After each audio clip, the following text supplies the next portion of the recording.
Hi friends, welcome to mom's kitchen. ఇప్పుడు simple and tasty బఠానీ టమాటా కర్రీ ఎలా చేయాలో చూద్దాం. బఠానీలో ప్రోటీన్ కంటెంట్ చాలా ఎక్కువగా ఉంటుంది. ఇది హెల్త్కి చాలా మంచిది.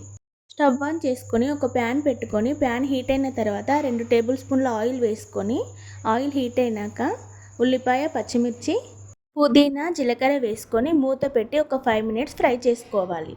ఆనియన్స్ ఫ్రై అయిన తర్వాత దంచిన వెల్లుల్లిని వేసుకొని ఫ్రై చేసుకోవాలి. కడిగి పెట్టుకున్న ఒక కప్పు పచ్చి బఠానీలను కూడా వేసుకొని కలుపుకోవాలి.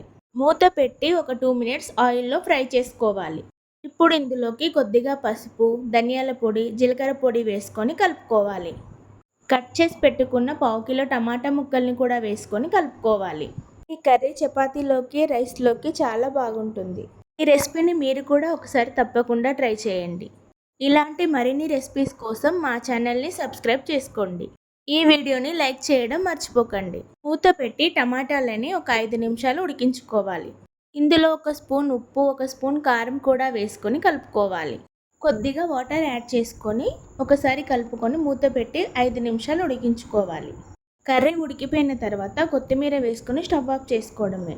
హెల్దీ అండ్ టేస్టీ పచ్చి బఠానీ టమాటా curry ready. Thanks for watching.